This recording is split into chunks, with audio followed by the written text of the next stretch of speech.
આજની ધર્મકથા. પ્રણામ. ચુનીલાલભાઈ મુનિરાજ સિદ્ધિ વિજયજી મહારાજ સાહેબ બન્યા.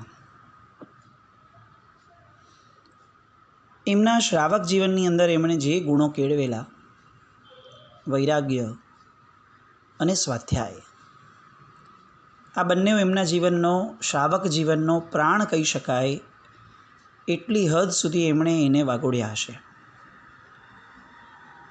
જે રીતનું એમનું શ્રાવક જીવન ગયું, ઘરમાં રહેવા છતાં પણ અલિપ્ત રહેવું, લગ્ન કરવા છતાં પણ લેશ માત્ર વિષયમાં આસક્ત ન બનવું, ઘરના વડીલો ગમે તેટલા પોતાનાથી વિપરીત ભાવમાં જાય, એમના પ્રત્યે અંશ માત્ર પણ અસદ્ભાવ ઊભો ન કરવો. આ બધા એવા ગુણો હતા કે જે ગુણો વૈરાગ્ય નામના બીજમાંથી જ નીકળે. અજબ ગજબનો વૈરાગ્ય જ્યારે ઘૂંટાયો હોય ત્યારે જ આવી મનઃસ્થિતિ કોઈ આત્મા પામી શકે. એટલે દીક્ષા પહેલાંનો એમનો જે યોગ હતો એ આખો અલગ, અને જે ક્ષણથી દીક્ષા થઈ એ ક્ષણથી એમના યોગો બદલાયા. જે જૂના હતા એ તો કન્ટિન્યુ થયા જ, પણ એની અંદર યશ કલગી ઉમેરાય એવા બે ગુણ એમના જીવનની અંદર અનહદ કહી શકાય એ માત્રામાં પ્રવેશ્યા. સેવા અને ગુરુ આજ્ઞા પાલન. આ ગુણોની બાબતમાં પૂજ્યશ્રીના જીવનની અંદર, આખા જીવનની અંદર એટલા બધા દ્રષ્ટાંતો લઈ શકાય, એટલા બધા પ્રસંગો લઈ શકાય કે આપણને ખરેખર એવું લાગે કે પૂજ્યશ્રીનું દીક્ષા જીવન એ એક સેવા મૂર્તિ તરીકેનું જીવન હશે. જે સમયે તપાગચની અંદર સાધુ ભગવંતોની સંખ્યા ફક્ત 38 અને 40 જેટલી હોય, એ સમયે પોતાને આવા ગુરુ મળ્યા જેને તપાગચ્છાદી રાજ કહી શકાય અને લોકો માનતા પણ હતા. એવા ગુરુ ભગવંતના ડાયરેક્ટ શિષ્ય થવાનું સૌભાગ્ય એમને પ્રાપ્ત થયું. એની મહત્તા પૂજ્યશ્રી બહુ સારી રીતે સમજતા હતા, અને એટલે જે ક્ષણથી એમની દીક્ષા થઈ એ ક્ષણથી અવિરત બહુમાન ધારાનો એક યજ્ઞ એમના મનની અંદર શરૂ થયો. પૂજ્ય મણિ વિજયજી દાદા. દાદા શબ્દ આવે ને એટલે એક વટવૃક્ષ દેખાય કે જેની છાંયડીની અંદર અઢળક લોકો પોતાના જીવનના કષ્ટો, પોતાના જીવનના દુઃખો અને પોતાની વ્યથાઓ, આ બધું જ જેની છાંયડીમાં ભૂલી જાય એવું વટવૃક્ષ એટલે દાદા. સામાન્યતયા આપણા ભૌતિક ક્ષેત્રમાં પણ એવું કહી શકાય કે જે બાળકને દાદાની છત્રછાયા મળી હોય ને, દાદા દાદીની, એ બાળકનું ઘડતર સહેજે આ ન્યુક્લિયર ફેમિલીમાં જન્મેલા બાળકો કરતાં ઘણું વિશેષ થઈ જાય. ફક્ત દાદા દાદીની હાજરી માત્રથી બાળકના ઘડતરની અંદર ખૂબ ફરક પડી જાય. તો આ તો આખા તપાગચના દાદા, અને એમના શિષ્ય બન્યા પૂજ્ય સિદ્ધિ વિજયજી મહારાજ.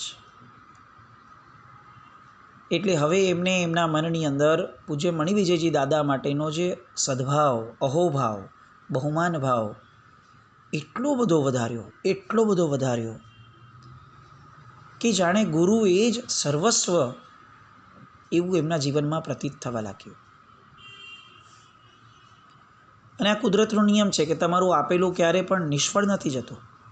તમને તમારા આપેલા પ્રસંગો એ કુદરત બમણા કરીને, કમસે કમ બમણા કરીને પાછા આપે છે. ગુરુની સેવા અને ગુરુ પ્રત્યેની માનસિક સમર્પિતતા, એ બેની પરાકાષ્ઠાના કારણે આ સિદ્ધિ વિજયજી મહારાજને હવે ગુરુની અંદરની શક્તિનો શક્તિપાત થવો શરૂ થયો. એક બાજુ જ્ઞાન અને સ્વાધ્યાય જે શ્રાવકપણાના ગુણો લઈને આવ્યા હતા એ કન્ટિન્યુ કરવાના હતા, જે બહુ જ સુપેરે કરતા હતા. બીજી બાજુ સેવા, વિનય અને વયાવચ, એના દ્વારા એ પોતાના ગુરુદેવ અને પોતાના વડીલો એમના મન જીતવા લાગ્યા. પહેલું જ ચોમાસું રાજનગરની અંદર પૂજ્ય મણિવિજયજી દાદાની નિશ્રામાં થયું. સાહેબના ચરિત્રમાં એવું લખાય છે કે એમના દીક્ષા જીવનથી લઈને મહિનાઓ સુધી કેટલાક એમણે પોતાના એક પણ ગુરુ ભગવંતોને એમનું પરિલેહણ કરવા નથી દીધું. ભાગી ભાગીને પોતાનું તો બધું કરવાનું જ છે, આવશ્યક ક્રિયાના યોગનું ધ્યાન રાખવાનું જ છે, પણ જેટલા પણ વડીલો મને પ્રાપ્ત થયા એ બધાની સેવાનો લાભ હું લઉં એમ નહીં, એ બધાની સેવાનો લાભ હું લૂંટી લઉં. અને આ સાધનાની એક ધારા છે. લોભી માણસને આ જગતનું ધન લૂંટી લેવાની મનમાં ખેવના હોય કે જેવી તક મળે ને હું લૂંટી લઉં. એવી રીતે સેવાના લોભી એવા સાધકને જ્યારે પણ વડીલોની સેવાની તક મળે ત્યારે તો એ લઈ જ લે, પણ તક ન હોય ત્યાં ઊભી કરી લે એવી એની મનની ધારા હોય.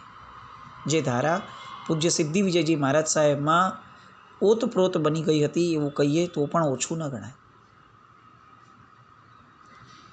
વયાવચની લગ્ની કોઈ પણ વાત પૂજ્યશ્રી ઈચ્છા વ્યક્ત કરે અને સિદ્ધિ વિજયજી મહારાજ સાહેબને જાણે એમના જીવનની અંદર પ્રસંગ આવ્યો હોય એવા ઉત્સાહથી પોતાના ગુરુની વાતને એ વધાવી લેતા અને વધાવી અને ઉમંગ, ઉલ્લાસ અને કિલ્લોલપૂર્વક પોતાના ગુરુની આજ્ઞાને પાળતા અને એમાં એ પોતાનું સદભાગ્ય નહીં અહોભાગ્ય સમજતા. 3-4 મહિના થયા. પૂજ્ય મણિવિજયજી દાદા સિદ્ધિ વિજયજી મહારાજ સાહેબના આ જીવનના અપ્રોચને રીતસર વખાણવા બેઠા.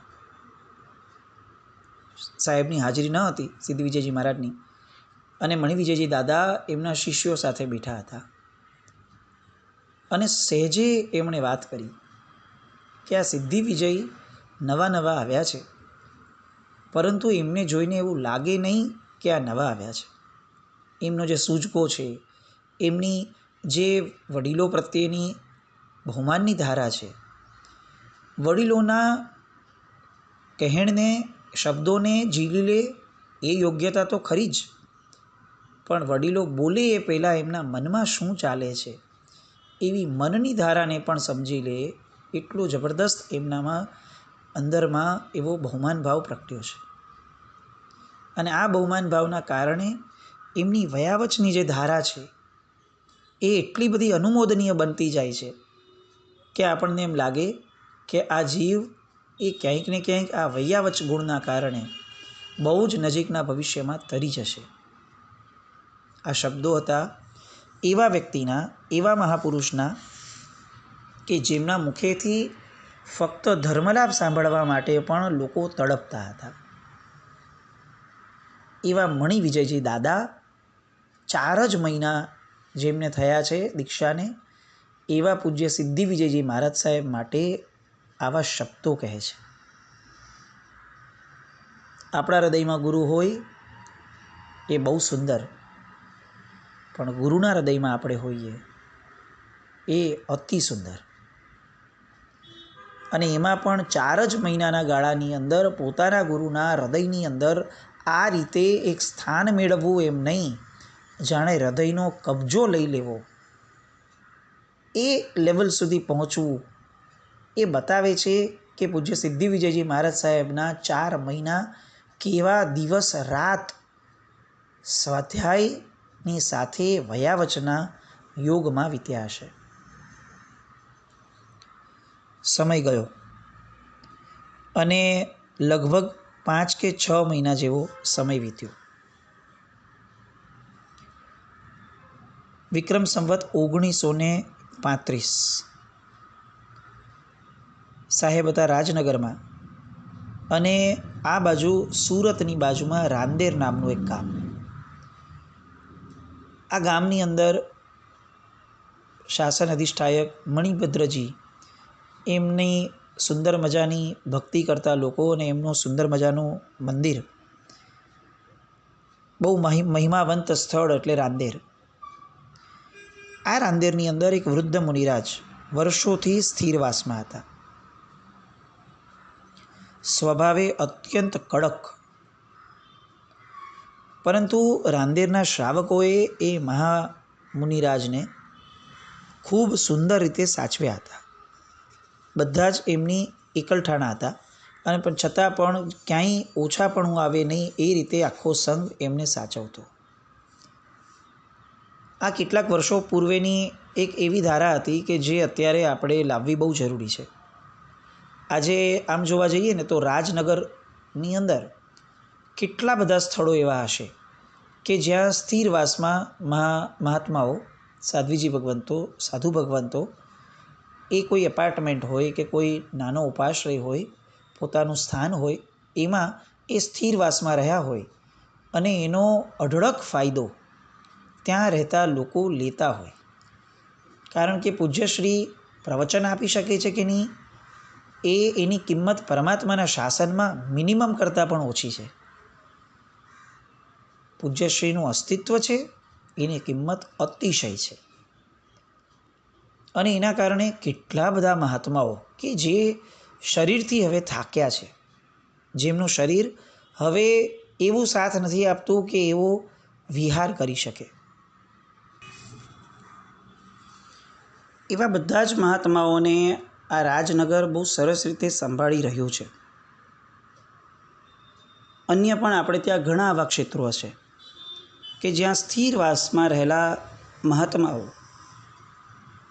એના કારણે સંઘની અંદર રહેલા બાળકો અને શ્રદ્ધાળુઓ, એમના જીવનમાં થતો સંયમ ધર્મ પ્રત્યેનો સંચાર એ કદાચ કેટલાય વ્યાખ્યાનો કરતાં પણ વિશેષ પ્રભાવક જોવા મળે. પરંતુ હજી એટલું ચોક્કસ આપણે માનવું પડે કે અત્યારે જે રીતે સંખ્યા સાધુ સાધ્વીજી ભગવંતની છે, એનું પ્રમાણ જોતાં એવું લાગે આપણને કે વયોવૃદ્ધ એવા સાધુ સાધ્વીજી ભગવંતો, એમને જ્યારે હવે એમનો દેહ એમને સાથ નથી આપતો, આટલા વર્ષો સુધી સંઘની અને શાસનની ભક્તિ માટે જેમણે પોતાના શરીરને તનતોડ મહેનત કરી, પરિશ્રમ કરાવડાવી અને ઘસી નાખ્યું છે, હવે એ મુનિ ભગવંતો, એ સાધ્વીજી ભગવંતો, એમના દેહનું સાચવવાનું જે બહુમાનપૂર્વક સંઘ દ્વારા થવું જોઈએ, એમાં ક્યાંક ને ક્યાંક આપણી કચાશ આપણને વર્તાય. આપણે એ દોરમાં છીએ કે જે દોરની અંદર વૃદ્ધાશ્રમ પોતાના સગા મા બાપો માટેનો પણ એ ધીરે ધીરે પગ પેસારો કરી અને બહુ વ્યવસ્થિત રીતે પોતાનું સ્થાન મેળવી રહ્યો છે. ઘરની અંદર રહેલા મા બાપો કે જે પરમ ઉપકારી અને ચરમ ઉપકારી છે, નિકટના ઉપકારી છે સાવ, એના પ્રત્યે પણ જો આપણે ઉપેક્ષા ભાવવાળા થયા તો હવે આપણી આ પેઢી અને આવતી પેઢી એ ગુરુ ભગવંતો કે જે લોકો હવે સ્થિરવાસમાં રહેવા કમ્પલસરી સર્જાયા હોય, એવી પરિસ્થિતિ જેમની સર્જાઈ છે જીવનમાં, એમના માટે કેટલા સદભાવવાળા રહેશે, એ એક વિકટ પ્રશ્ન છે જેને આપણે આજે જ વિચારવો રહ્યો. એને આપણે પરિસ્થિતિના આધાર પર ન છોડી શકીએ, કારણ કે આ એવા ગુરુ ભગવંતો છે જે જીન શાસનની એસેટ છે, જે છે તો આપણે છીએ. એટલે આ વસ્તુમાં દરેક સંઘોની અંદર, એસ્પેશિયલી જે મોટા મોટા મેટ્રોપોલિટન સિટીઝ છે કે જેની લાઈફ સખત ફાસ્ટ જઈ રહી છે, એ બધામાં તો આવી વિચારણા થવી જ જોઈએ કે આવા ગુરુ ભગવંતો એ સચવાવા જોઈએ, આવી વાતો નહીં.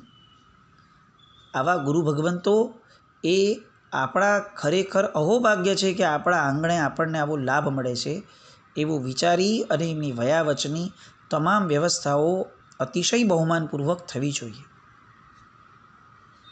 આપણા લોકોની એક બહુ નબળાઈ છે. પાંજરાપોળ અને ગૌશાળા, આ બેમાંનો ભેદ છે ને આપણે ક્યારેક સમજી જ નથી શકતા. જે ઢોરને કોઈ ન સાચવતું હોય ને એની માટે પાંજરાપોળ હોય, પણ જે સશક્ત છે અને બધી જ રીતે વ્યવસ્થિત અને આપણી ઉપર ઉપકાર કરી શકે એટલા આપણને સહાયક બની શકે એવા સ્વાસ્થ્યવાળા છે એની માટે ગૌશાળા હોય. પણ આ ગાય માટે આપણે સર્જેલી વ્યવસ્થા છે. આ વ્યવસ્થા માણસોમાં અને એમાં પણ મહાત્માઓમાં ક્યારે પણ આવા ભાવ ન સ્પર્શે એ જોવું એ આપણી બહુ પ્રાથમિક જરૂરિયાત છે. ભલે કેટલાક શબ્દો આપણે ન બોલતા હોઈએ પણ આપણા ભાવો કઈ દિશામાં જાય છે એ ચકાસતા રહેવું જોઈએ. એસ્પેશિયલી સંઘના વ્યવસ્થા કરતા વડીલોના જીવનની અંદર, મનની અંદર આ ઉદારતા જો નહીં આવે તો ભવિષ્યની અંદર વૃદ્ધ સાધુ સાધ્વીજી ભગવંતો, એમાં પણ ખાસ કરીને ભગવતી સાધ્વીજી ભગવંતો, એમની તકલીફોને વાચા આપવી બહુ જરૂરી પડી જશે. જે પાણી પહેલાં પાળ બાંધવી આવશ્યક છે. આ રાંદેરના સંઘે એ સરસ મજાનું એક્ઝામ્પલ આપણી સામે સેટ કર્યું હતું. અને એ મુનિ ભગવંત પૂજ્ય રત્ન સાગરજી મહારાજ, સાગર સમુદાયના, અને હવે એમની યાદશક્તિ ઉપર અસર થવા લાગી અને એટલે પક્ષી સૂત્ર પણ એ પોતે બોલી નહોતા શકતા, ક્યારેક ક્યારેક ભૂલી જતા હતા. અને એમણે હવે સંઘને ઈચ્છા વ્યક્ત કરી કે હવે તમે લોકો અમારી ભક્તિ તો કરો છો, મારી એમાં કોઈ મને શંકા પણ નથી અને મને કોઈ તકલીફ પણ નથી, પરંતુ જો કોઈ સાધુ ભગવંત વયાવચ માટે આવી જાય તો એ બહુ ઉચિત લાગે છે. એની કંઈક વ્યવસ્થા થતી હોય તો વિચારો.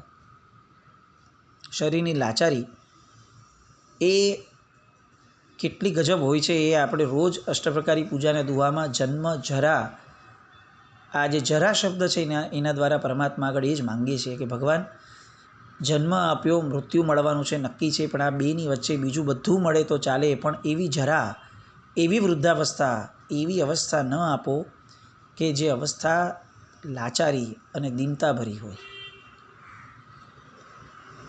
સાહેબે અંતિમ અવસ્થાની અંદર સમાધિ મળે એ આશયથી સંઘને જણાવ્યું કે તમે આવો કોઈક મહાત્માની વ્યવસ્થા કરવા પ્રયત્ન કરો.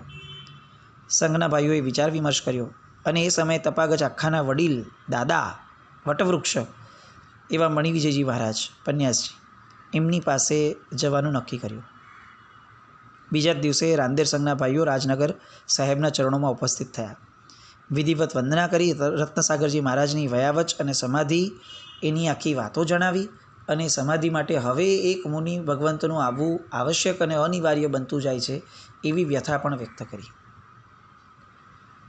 મને વિજયજી દાદા એમને ઉપર આવા અગત્યના સમાચાર પ્રાપ્ત થયા, જેમાં આ સંઘના શ્રાવકો પૂજ્ય રત્નસાગરજી મહારાજનો પત્ર પણ લઈને આવ્યા હતા. જે પત્રમાં એમણે લખ્યું પણ હતું કે હું એકાકી છું અને ગ્લાન બન્યો છું, તો હવે સેવા માટે એક સાધુને મારી પાસે મોકલી આપો, તો એ મારી સમાધિ માટે ખૂબ જરૂરી બન્યું છે. સાહેબ પર્યાયથી ઘણા વૃદ્ધ હતા અને શરીરથી ઘણા અશક્ત પણ થઈ ગયા હતા. એ મણિવિજયજી દાદાના ધ્યાનમાં હતું. એટલે તાત્કાલિક એમણે આખા સંઘનું હિત જેમના હૃદયમાં વસ્યું હતું એવા મણિવિજયજી દાદાએ સમુદાય કયો છે, મહાત્માનો સ્વભાવ કેવો છે, આવી કોઈ પણ વસ્તુ બોલવાના બદલે ઇમિડિયેટલી એમણે એ રાંદેરના સુશ્રાવકોને જણાવ્યું કે ચોક્કસપણે મારે ત્યાંથી એક સાધુ ભગવંત પૂજ્ય રત્નસાગરજી મહારાજની વયાવચ માટે પધારશે અને બહુ જ 2-4 દિવસની અંદર જ, ચોમાસું ઉતરે એવું તરત જ અહીંયાથી એક મહાત્મા રવાના થશે અને આપને ત્યાં ચાતુર્માસ જે છે, સ્થિરવાસ જે છે એ ગુરુ ભગવંતની વયાવચ માટે એ પધારી જશે. રાંદેરનો સંઘ ખૂબ આનંદપૂર્વક વિદાય થયો. સાહેબની ધારા પ્રત્યે સદભાવ અને બહુમાનભાવવાળા થયા. અને આ બાજુ હવે મણિવિજયજી દાદા જે છે એ વિચારે છે કે મારે સેવામાં કોને મોકલવા. એમની પાસે મહાત્માઓ હતા, લગભગ એ સમયે એમની સાથે 8 કે 9 મહાત્માઓ ખરા, અને એમાં પણ પર્યાયથી સ્થવિર હોય, પર્યાયથી વૃદ્ધ હોય એવા મહાત્માઓ જાય તો બહુ સારું, કારણ કે એમને સૂચકો પણ હોય, એ પરિપક્વ પણ હોય, સામે રત્નસાગરજી મહારાજનો સ્વભાવ પણ આકરો છે, જે બધાને ખ્યાલમાં છે. તો એ સમયે જે પોતે ગંભીર અવસ્થામાં પોતે સેટ થયેલા હોય અને વર્ષોની એમની સંયમની સાધના એ એમને પોતાને શાંત બનાવી ચૂકી હોય એવા મહાત્મા જો જાય તો એ ખરેખર ઉચિત બને. આવું સહજપણે એમના મનમાં પ્રવેશ્યું હતું. પરંતુ છેલ્લા 4, 5 અને 6 મહિનાથી આ સિદ્ધિ વિજયજી મહારાજ જે રીતે ભક્તિ કરતા હતા એ રીત એ મણિવિજયજી દાદાને અત્યંત સ્પર્શી ગઈ હતી અને એટલે એમણે સિદ્ધિ વિજયજી મહારાજને બોલાવ્યા અને એમની સાથે વાત કરવાની શરૂ કરી. એમની વાતને સિદ્ધિ વિજયજી મહારાજ સાહેબ સ્વીકારે છે, વિકલ્પ કરે છે અને કદાચ સ્વીકારી લે છે તો ફક્ત 6 મહિનાના પર્યાયની અંદર આટલું મોટું સ્ટેપ લેવા માટે મણિવિજયજી દાદાને કોઈ સમજાવતું નથી કે સાહેબ 6 મહિનાના પર્યાયવાળા મહાત્માને કેમ મોકલીએ. આ જે પણ ઘટનાઓ બને છે એ બધાને આવતીકાલે સંવેદીએ. જીન આજ્ઞા વિરુદ્ધ કંઈ પણ બોલાયું હોય તો મિચ્છામિ દુક્કડમ. જૈનમ જયતિ શાસનમ.